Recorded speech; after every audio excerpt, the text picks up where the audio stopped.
So now today class topic is TCP transmission control protocol.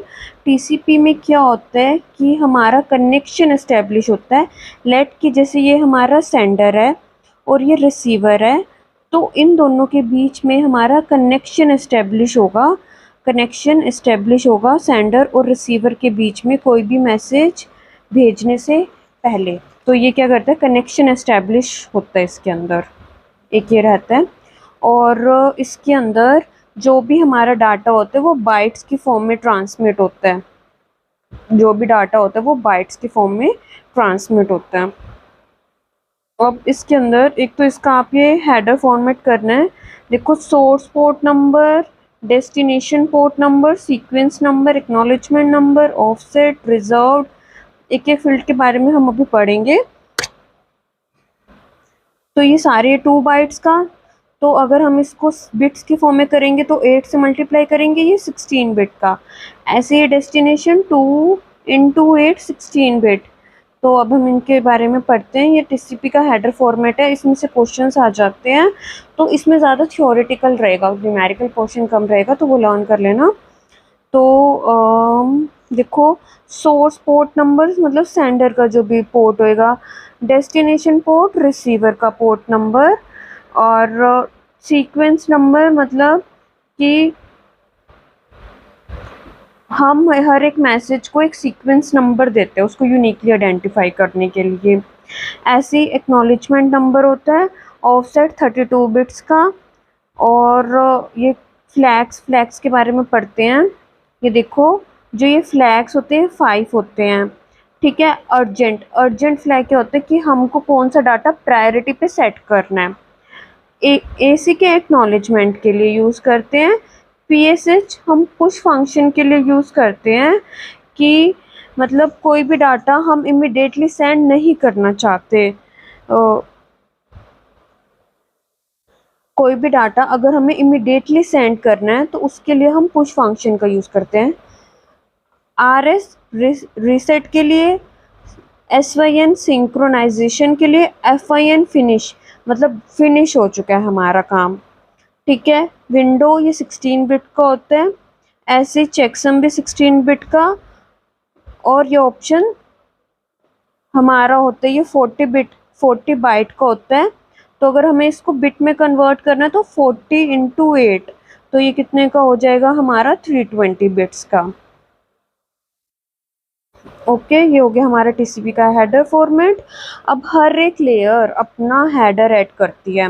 देखो, ये layers होती है ना हमारी ओएसआई मॉडल की, physical data link network transport application. हर एक लेयर अपना हेडर ऐड करेगी। डाटा लिंक लेयर अपना इथरनेट ऐड करेगी। नेटवर्क लेयर अपना आईपी हेडर ऐड करेगी। ट्रांसपोर्ट लेयर अपना टीसीपी हेडर ऐड करेगी। तो अब जो हमारा नेटवर्क लेयर पे हमारा आईपी हेडर होता है, ये कभी कभी हमारे एग्जाम में क्वेश्चन आ जाते हैं कि इथरनेट हेडर पे जो भी हमारा फ्रेम का साइज है वो कितना रहता है। तो कितना रहता है 46 to 1500 बाइट।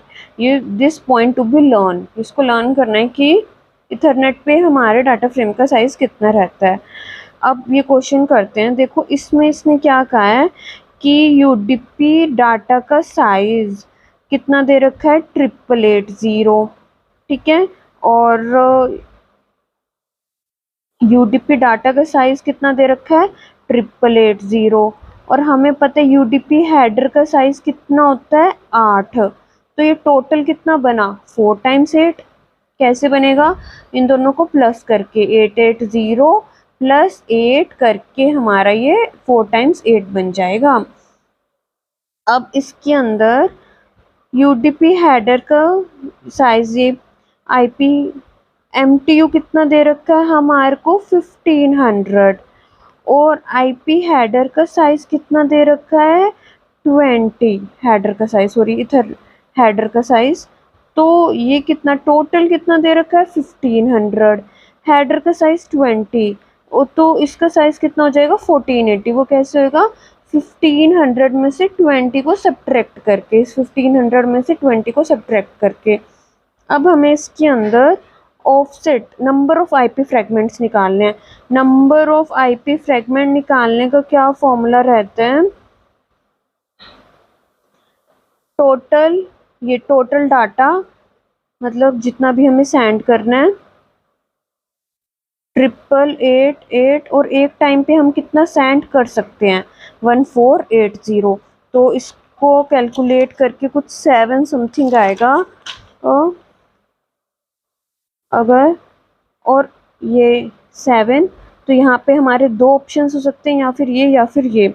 अब इसने क्या कहा है कि लास्ट फ्रेगमेंट की वैल्यू निकालनी है, तो हमें पता है फॉर्मूला, एक ऑफसेट में कितना डाटा भेज सकते हैं इंटू 7-1/8। तो ये कैलकुलेट करके कुछ ये आएगा, तो इसका आंसर हो जाएगा सी।